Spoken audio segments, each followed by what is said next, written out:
All right, folks, we are live for another episode of Remodelers on the Rise.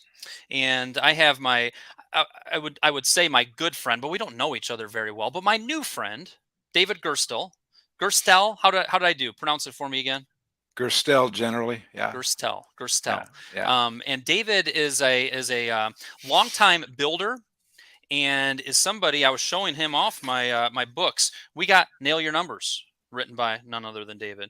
We've got Running a Successful Construction Company, and then he has his newest book called Building Freedom, which we're going to talk about mostly today. A construction pro's path to financial independence. So, David, welcome. Thank you for being part of this. Well, thanks for having me. You betcha. And you could tell us all kinds of things about you because you just mentioned, you're going to tennis camp soon, which sounds super interesting. But why don't you just introduce yourself, maybe at a little bit of a high level of who you are, kind of where you've been as far as the industry goes, and what you've been up to with writing these books as well, and just give the listeners a little bit of an introduction to you. Well, I've been at this a long time. Let me see how I can be real concise. So, my building career started about 60 plus years ago when I was building tree houses and forts as a kid, Hmm. all of which failed, by the way. I had a lot to learn about structure. Hmm. I mean, Um, failed is from a standpoint of like built it, fell out of the tree, failed. no, my best friend fell out of the Okay. treehouse and almost died. And Oh then the my. fort that my other friend and I built rolled down the hillside in a storm because we didn't have it properly anchored. We were Hmm. inside, by the way. Okay. So, very early in life, and who knows why, I got fascinated by building, making things with my hands, by wood especially.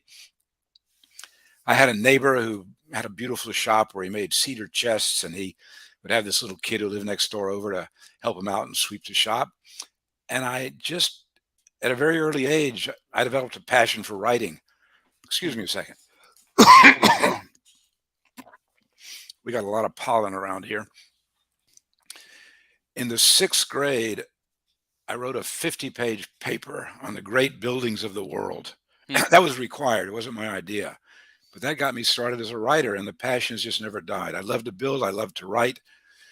Writing about the problems you encounter in building, both as a business person and as an artisan, makes me a better artisan and business person.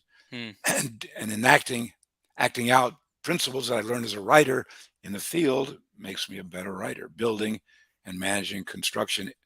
Well, in the past, a construction company. Now, from time to time, a development project. Hmm. And the bulk of your career and your life's work has been building, and mostly in the residential sphere of things, maybe Yeah, construction primarily wise. residential. I Okay. mean, I like commercial, but my company was typically booked for a year to 2 years out. And typically, people who are doing commercial want you there in 3 months, and we just weren't available. Hmm. So, Gotcha. Gotcha. So I got a little bit of a taste right there of, what made you kind of want to write the books you've written. But as I have a phrase called 5P, proper preparation prevents poor performance. 5P, yep. and teach that a lot. And I try to live by it. And I'd say as of 6 a.m. this morning, I was not 5P to interview you, but by the time 10 o'clock a.m. rolled around, I was ready to rock. I had read a little bit of this book. I dug more into it last night and this morning. But in particular, I was looking through this book. It's called Nail Your Numbers. And I even saved a page here, and I was going through it and I was looking at the amount of time that you had devoted to writing this. And this page in itself just says takeoff speed tricks, forms and plywood, double area of one side of foundation wall, divide by 32 and add waste factor to get number of sheets. And I'm looking at the amount of detail, and what I see in here is 60 years of learning and honing your craft and and Yeah, and teaching and lessons learned. I'm guessing the treehouse is probably in here somewhere, right? it's um, not, but yeah, Yep. But the lessons learned from the treehouse, I'm guessing, are in here. it might But be. so what has made you want to kind of dig in and put a ton of effort into sharing everything you've learned? What kind of drives that? Well, let me segue into an answer by saying, first of all, when I set out to write this book, um, which is a broad scope book about how to build a career that is sustainable and leads to financial freedom, Mm, I was determined to write a much, much shorter book. When I set out to write Nail Your Numbers, I did so because I realized that, in my opinion at least, um, bidding and estimating, choosing the right jobs to bid, and getting your numbers for the constructions those jobs and your markups for those jobs correct is the absolute heartbeat of a construction company. If Mm, you can't do that, you're going to be one of the 994 people out of 1,000 who try to set up in construction business who fail. You could be great at marketing. You can be a great craftsman. If you cannot bid astutely, wisely, estimate accurately, you're not going to make it. And you mm, may end up in a horrible wreck that tears your life apart. I've seen that happen to so many people. So, with that understanding and wanting to write something, I needed something to write. I set out to write the book on estimating and bidding. Frankly, I did not expect to write a Bible of this size. I mean, this is I mean, when I got my first hard copy of this, I was shocked. I mm. thought, "Oh my God, what have you created? This looks like a damn chemistry textbook. It's going to overwhelm guys." And I'm a little afraid that it might. It's maybe too much for a startup guy. It's probably worth someone who's gotten their business going, working their way through and taking advantage of. I sometimes give thoughts to writing a really boiled down version of it Mm, for beginners. But in essence, the reason I wrote it is that and set out to write it was I think estimating and bidding is the heart of any successful construction company. And it's something I happen to like doing. If you love building, and I was attracted to building for very romantic reasons. It wasn't just a business I chose out of the blue. I love mhm. building. Then you're going to like estimating because you're building the project in your head imaginatively when you're Mm. estimating.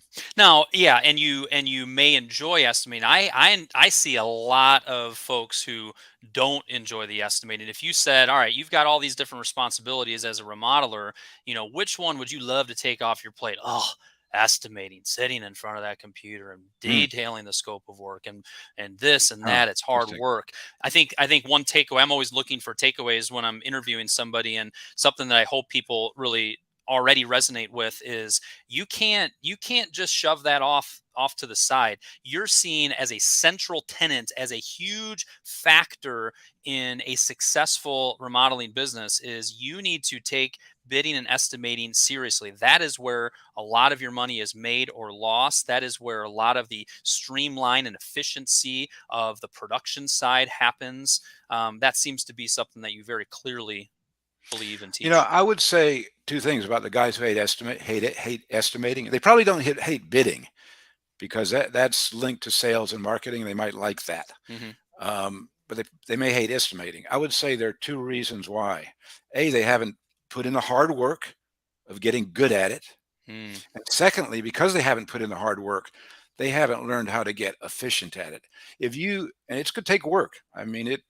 I think reading this book and putting into place the systems it described might be 10 hours work a week for 2.5 months. Geez, 2.5 months of your life, 10 weeks. Wow, that's too much. That's absurd. To not be willing to put in 10 weeks of hard work to do something that's so vital for your mm, success. And if you do put in that work, if you're reasonably bright and got through arithmetic in elementary school, and are willing to set up an estimating system based on Excel, you can build a system where you can estimate with remarkable speed. And once you're good at it, it's fun doing it. mm. When you're not good at it, when you're starting anew every time with no good system in hand, no efficient means of doing takeoff, no system in front of you that allows you to plunk in one number and see all the numbers just unfold on the page. Yeah, it could be miserable. Gotcha. I My like I I like I that. think back to my first handwritten estimates for my first big jobs. Yeah, that was kind of grueling. Yeah. Yeah. So there's that was just a little side note related to the estimating side. I went down that rabbit hole, kind of Let pulling me us let me back. tie it to this book for Please, a second. There's a please. chapter in this book called "Your Right Stuff," an early chapter. What is it? What's kind of your base for moving toward financial freedom? A big part of your right stuff is just getting in place all of your systems, understanding them, being competent at them, perhaps delegating them out in time. Hmm. But that's not the starting point. You don't just give your estimating to somebody else when you don't understand yourself how to produce a good estimate, because you're Mm. going to hire an estimator who makes a mistake and puts you out of business. Mm. There you have it, folks. There you have And it, folks. I could tell you, I'm going to tell a quick story Please about do. that. I had a very, very good HVAC subcontractor. He had done, I don't know, 4 jobs for me. I was so glad to find him because he was the best I'd found in that trade. I find that that's the trade where it's hardest to find good trade partners. He gets ambitious to grow. He embraces that absurd axiom, grow or die. And he figures, oh, I got to grow, got to build up revenue fast. Well, he didn't have the estimating skills or efficiency to really estimate all the jobs he wanted to take on. So he got an estimator in before he had a really good estimating system in place, because he had not built it himself, nor did he understand very well how to build one, and did not have the capability of producing an excellent estimating system. He could then successfully hand off and monitor while the work was done by someone else. Mm. He hired an estimator. The guy put him out of business in the first 4 jobs he bid. Mm. He was broke. He completed my job out of a sense of obligation, but he was bankrupt at the point he was doing it. Mm. And So, that go ahead. and I could tell you 20 other stories like that Yeah. of companies who've gone under or been clobbered because the owner never developed a strong estimating system, never learned how to do it proficiently himself. I Mm. think it's a huge mistake. Lean into it, people. Lean into estimating. Dig into Yeah. it. I like what you said there of like it's a lot of hard work. It's hours, but what is a full quarter, a full 3 months of really focusing on it in a 30-year career, Well, that's right. and That's right. what Right. do you think? You think the top 10% in our industry or companies that you really look up to and want to say, man, if my business could get to that level, you don't think they've taken the time to dig in and really fine tune their estimating, The the heartbeat? companies I know that are really strong construction companies, whether they're micro level companies, small volume remodelers, larger commercial builders, that I know well, that I've acted as a consultant to in some cases, really have their bidding and estimating Mm. dialed in. It's not just estimating. I mean, bidding too. It's very important to choose the right jobs to bid. And again, part of having your right stuff is having a system in place to successfully qualify potential projects for a bid and discard those that are likely to do you damage, or at least not likely to do you any good. I like that. If you want to Yeah. hear more about that, people, buy this book and go to page 15. He expands on it further. But moving past the estimating, did you see that plug for your book? That's pretty good, right?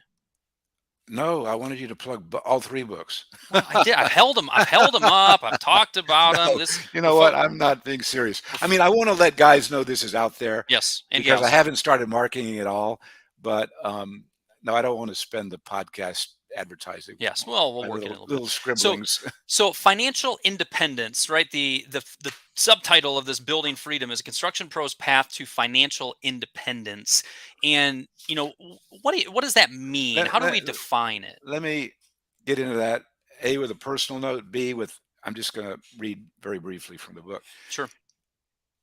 Financial independence isn't that important to a lot of people. I'm a freedom nut. I can't stand having people or circumstances dictate where I'm going and what I'm doing in life. Mm. And fairly early in life, mid 20s, I would say, I realized there's freedom of speech, there's the freedoms we have enshrined in our Constitution,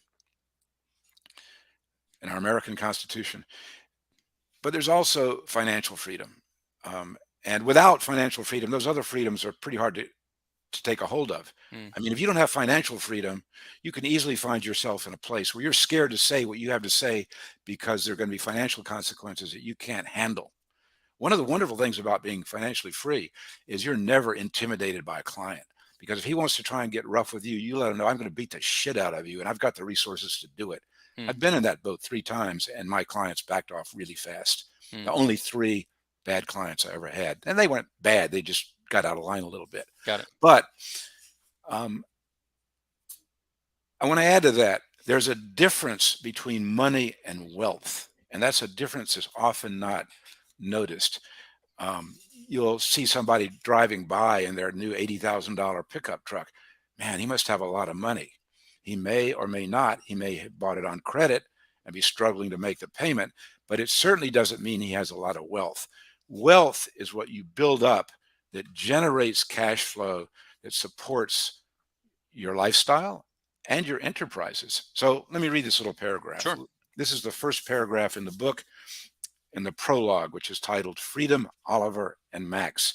Oliver and Max, by the way, are two characters that you follow all the way through the book, whose lives illustrate different ways of going about being a construction pro and achieving freedom, or in Oliver's case, not for a long time. Hmm. First paragraph. Let me clarify one thing right here at the beginning of this book.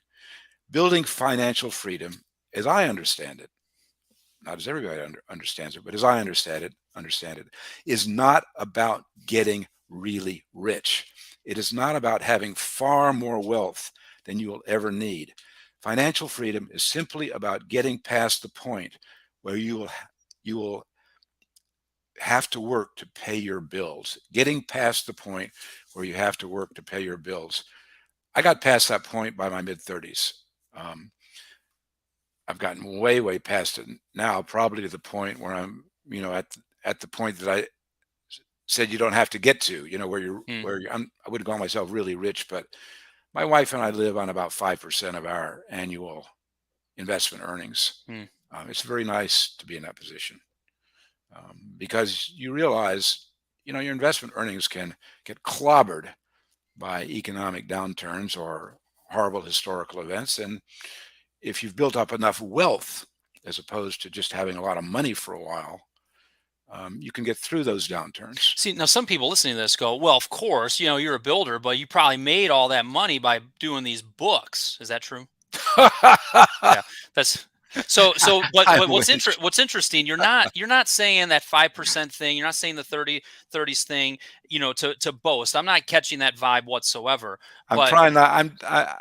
I think. no, I'm not catching that Yeah. vibe. What I am Yeah. drawing attention to though Yeah. is, in our industry, if you're not thinking about financial independence, if you're not defining what that means for you, if you're not thinking, that you're half this book is all about, Yeah. what do we do on the investment side and what can we do in the future? And here you have somebody that has achieved it in his way. Everybody's way can be different, Yeah. but it's worthy of thinking about that. Too often our businesses are just controlling us. We're at the mercy of them, Yeah. and we're not thinking strategically about our lives and what we're trying to do through our businesses.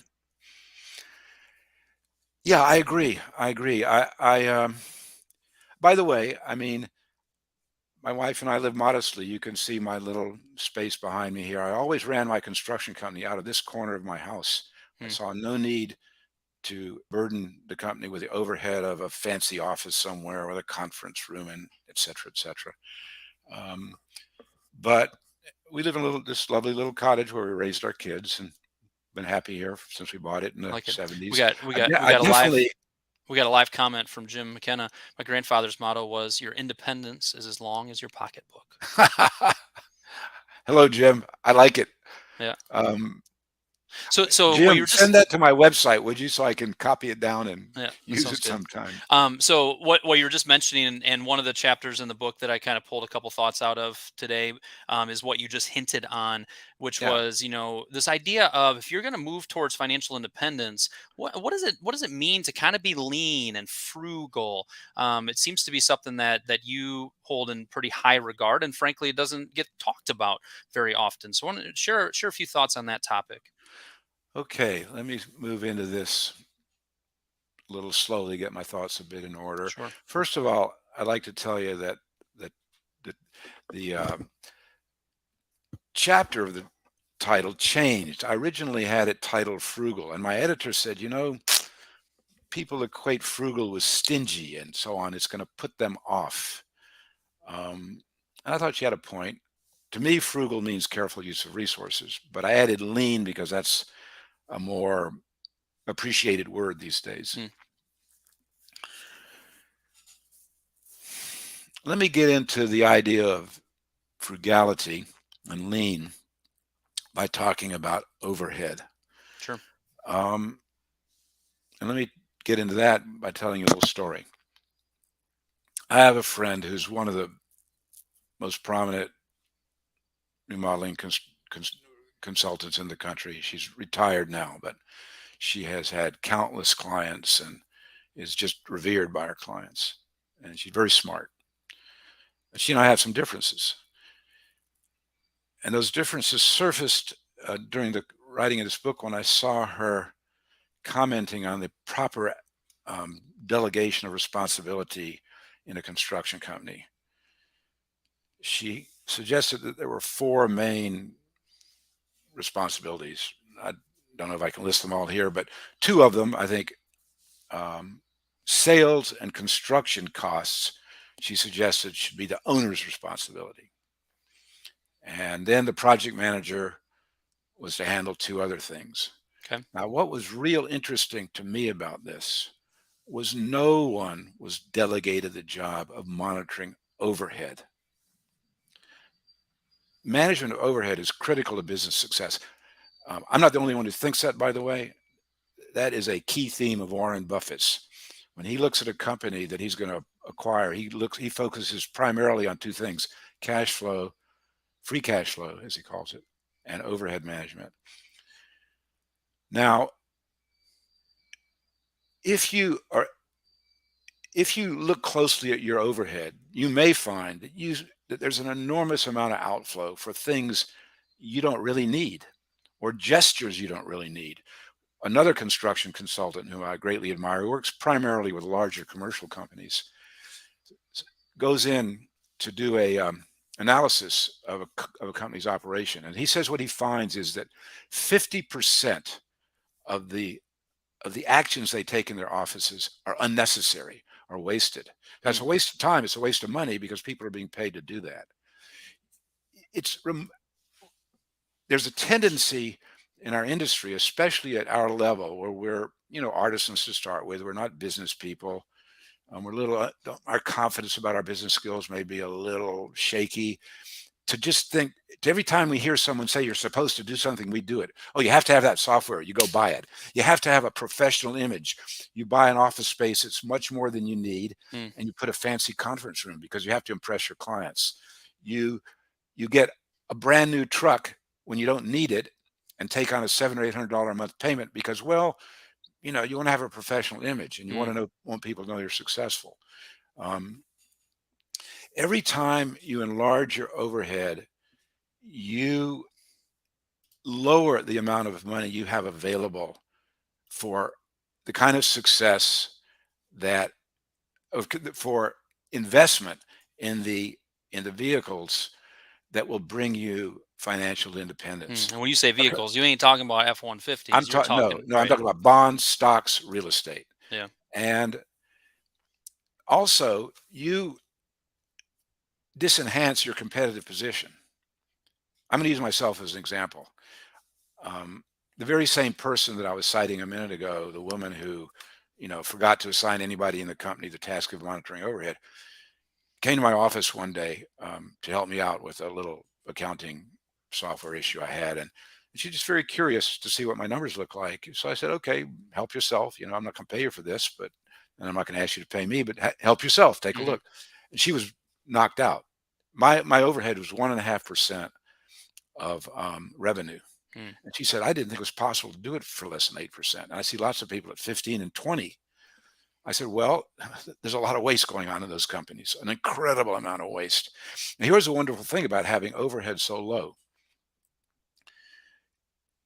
It I could go to clients and say, no, we're not inexpensive.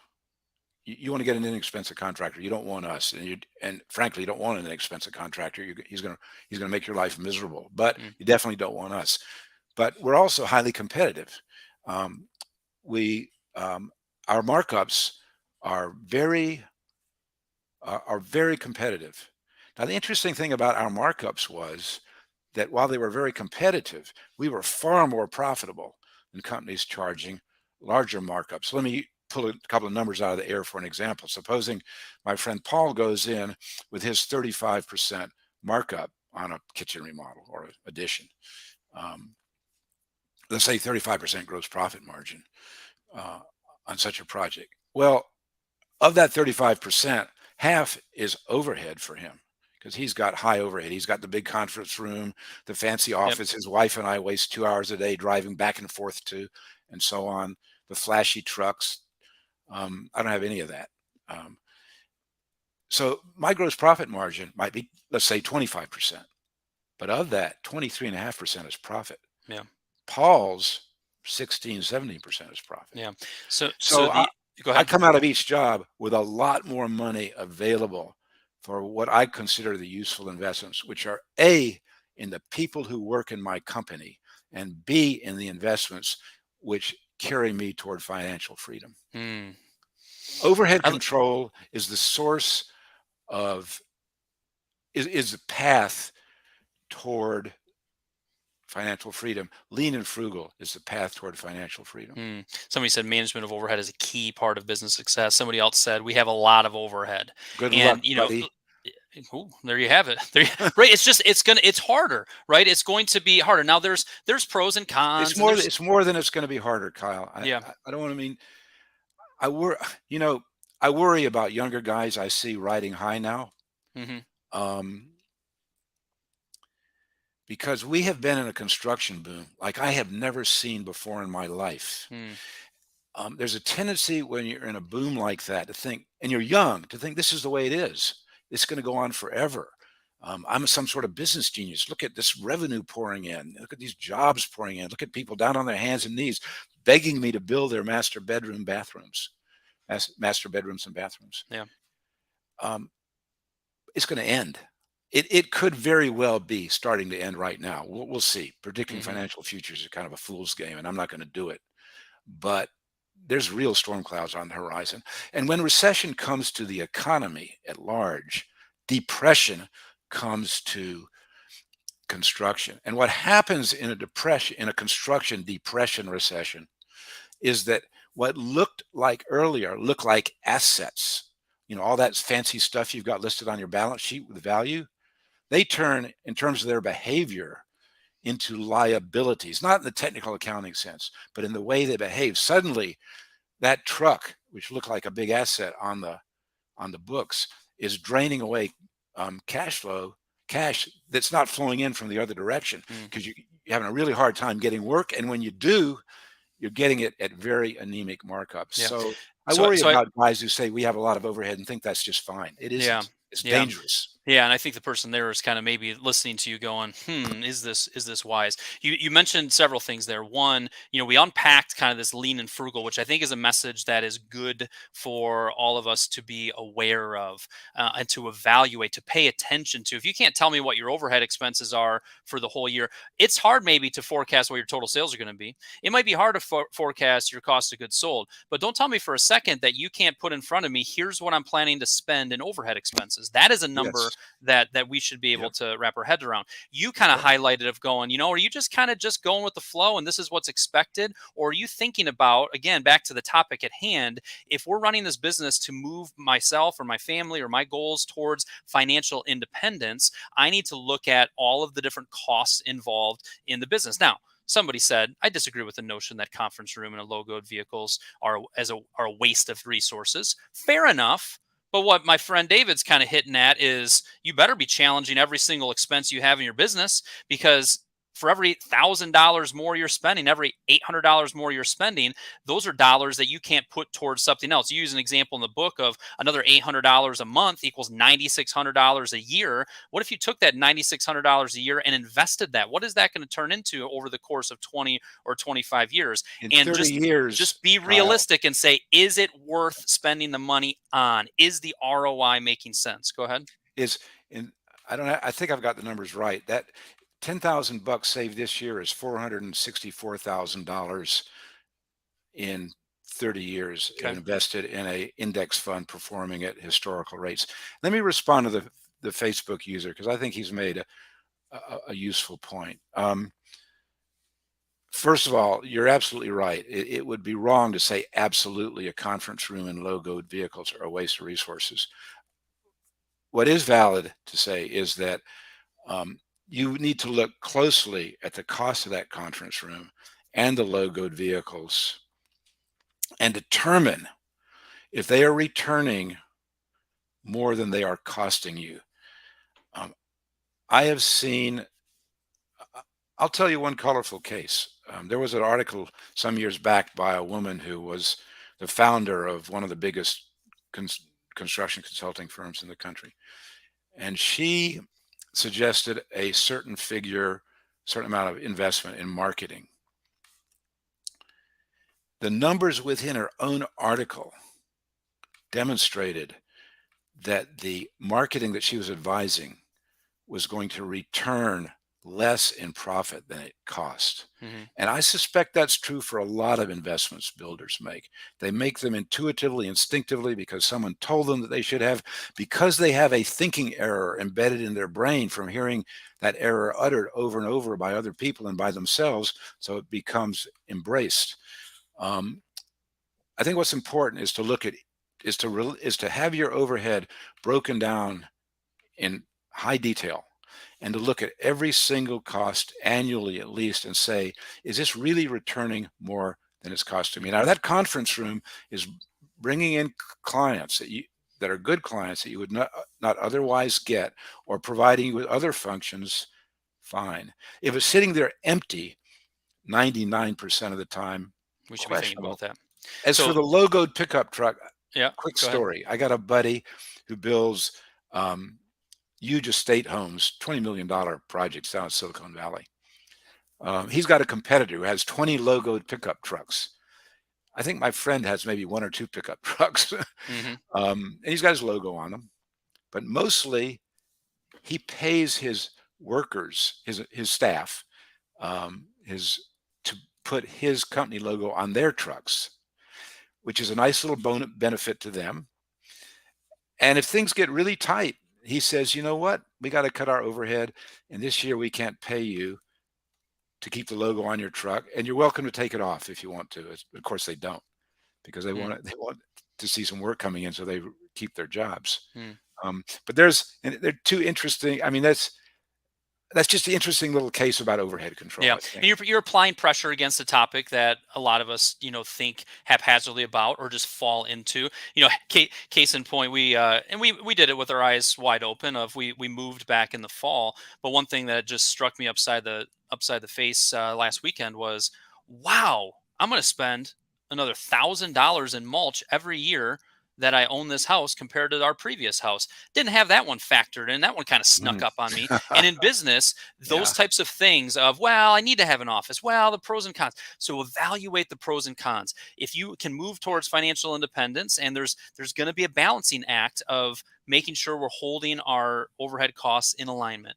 So we dug into that quite a bit. I want you to dig into this topic a little bit, and then we'll tell people where to find the book again. And there's just Okay. more for us to talk about. We'll have to do a part two. But one of the things you said is, with that saved overhead expenses, one of the other places that you go to invest your dollars is towards your employees. You have a chapter in the book called The Employee Centered Company. Share a few thoughts on that. Okay. It's interesting. And one more thing, it's interesting that that topic is part of the conversation around financial independence. The team that we put around us is so critical to being able to move us down that path. Share a few thoughts on that. I had actually marked it. I don't know if I can find it. Let me look quickly. Um, well, I'll try and paraphrase it. There's a paragraph in the book which says something like, a construction company does not have an exoskeleton. A construction company is not its warehouse and its office and its vehicles and its conference room and its logos, if I may say so. Um, that's not where its strength derives from. It doesn't derive from its exoskeleton. It derives from the capability of the workers within the company, what, and of course trade partners Hmm. as well as employees. I think really good builders, the really good builders I know, the ones who've sustained, who have achieved financial success, and who also, frankly, are well respected in their community and enjoy that feedback. They they think of the people they work with as coworkers, um, not as employees or pawns to be moved around on a chessboard. And they treat them that way. There's a wonderful book called Small Giants. It's a book about companies in 10 different industries that have achieved tremendous level of success in every way: prestige, respect, Mm. and financially. The author of the book says that if there's one thing that ties all these companies together, it's that they treat their workers, they think of the workers in the company. Well, one theme that ties all the owners of the companies together is that they view their workers as co-workers. They would never say customers come first. Like myself, they say employees come first. And the reason is that if you build a great team of employees, they will take great care of your customers.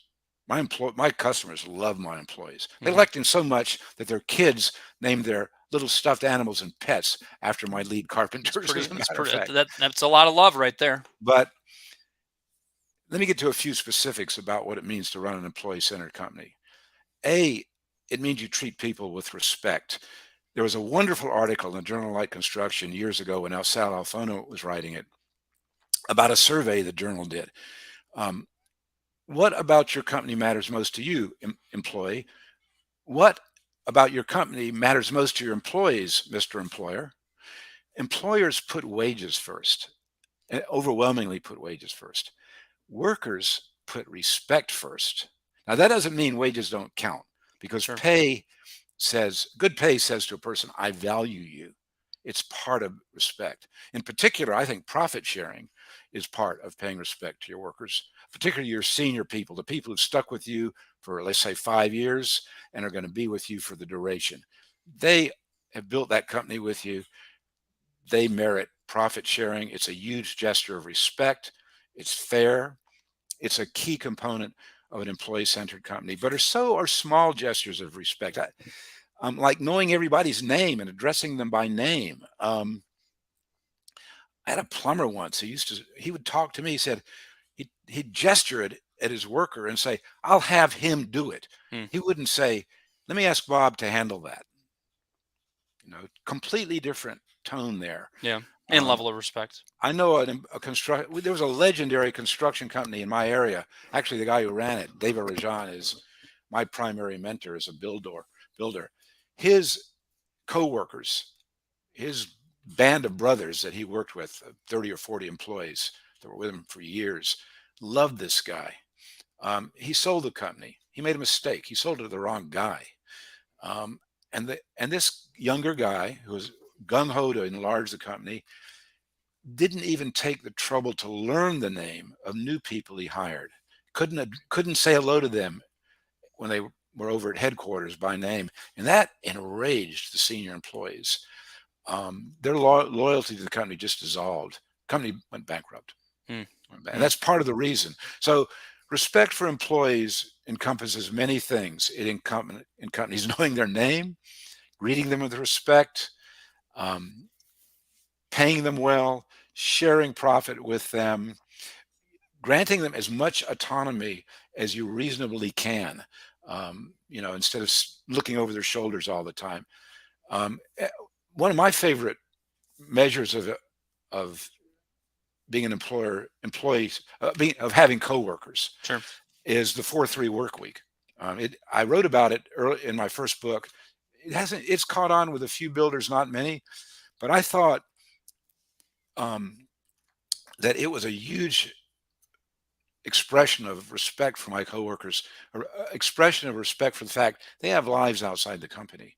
And I could go on and on about employee-centered company characteristics. Let me just conclude by saying there's payback. Payback number one is virtually no turnover. I just didn't have any. And I know other guys who run employee-centered companies that don't have any turnover, and Mm. turnover is expensive.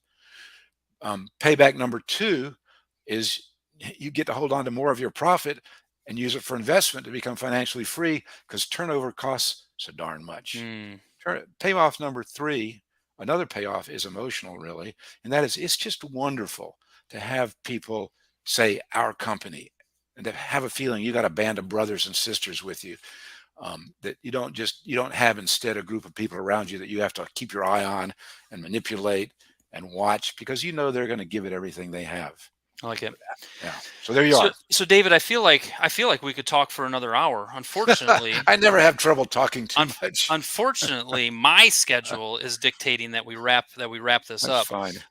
So we'll have to do this again. But I liked, I do these I loved interviews, it. and sometimes there's different takeaways, and they go different directions. We touched on a variety of things, kind of the importance of even estimating and bidding. We kind of went down that Yeah, yeah, road. You shared your story of kind of how you've approached your business. One of the great things about our business is the approach that you just described of lean and frugal, of an employee centered business, of looking at ways a certain way. And there's even some, like, somebody saying, oh, I disagree with this. Or if I'm going to, there's a couple other comments of, if I'm going to grow the business that requires significant overhead, sure, there's a lot of different ways to slice it. The question when we say building freedom, a construction pro's path to financial independence, is getting you, whoever's listening to this, you thinking about what does that mean for you. And then you unpacked a little bit of watch your overhead, look at how to be lean and frugal because there's wisdom in that. And then, hey, look at how you're approaching your employees and your team because that is a huge linchpin in this whole thing. And if people want to hear more, they're going to pick up this book and they're going to read through it, and it's going to make them think. A couple other people said 100% spot on. Our company culture matters. mm, Good emphasis there. What you mentioned of just good advice for managers, was one of the comments. Somebody else wrote, lots of wisdom being shared, which is not surprising. I read running a successful construction company about a decade ago and had a huge impact on me when I thanks, man. first was starting my business. How good is that? That's about as good. That's about as wonderful as a author could hear. That's So why I write. that's wonderful. That's why So, I write. and because you've Thank you. loved it since you were a kid. So I kind of summarized what I heard. If you were to summarize, kind of maybe a final takeaway or something that you'd want people to hear, more than anything else, what would that be? And then if you're interested in picking up David's book, if you go to David Gerstel, Gerstel, GERSTEL.com, davidgerstel.com, you can be linked to that. So how would you kind of summarize maybe a main takeaway that you'd want to leave people with? I would say it's useful, as I've described in the book, actually, in this book here, this one, um, the Building Freedom book, um, to get yourself in the habit of going away from all the action once a week. I used to go to a nice coffee shop, treat myself to a latte to make this exercise attractive, and just Geez, sit. David, s- splurging on fancy coffee. You could have made that at home and saved yourself 75 cents on that cup. It's true. Darn it. I could have Okay. had my overhead down to 1.49 instead of But I like where you're 1.5. going with that. So that time I have a little, I still use this little paper calendar, and I'd put a little circle on a day of the week and write into it in big, bold capital letters, think time. And I'd go Mm, away for an hour, hour and a half, force myself just to slowly sip my coffee and think about where the company was going, about my own thinking. What I was trying to do was to reinspect my values, the degree to which I was successfully or not successfully acting on them, practical decisions I was making about which jobs to bid, which mm, jobs to stay away from.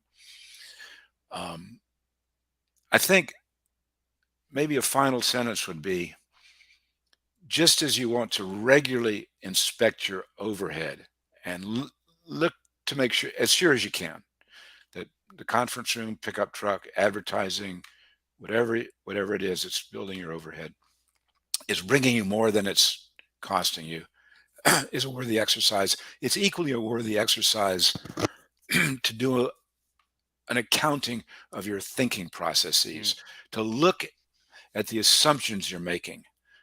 It could be an assumption about overhead. You got it. That you have to have that conference room. Um, Take a close look and see if you've got some thinking errors embedded in your head that maybe you need to move away, just as Mhm. you need to move out unnecessary overhead. It is, we all have a tendency, obviously I do, you can tell listening to me, to really strongly embrace a thought and then to reinforce that thought, to gather in any information that builds it and turn away information which might contradict it and cause useful questioning. So try and inspect your thoughts and remodel them as need be. Hmm. I Remodel like them that. as need be. I like that.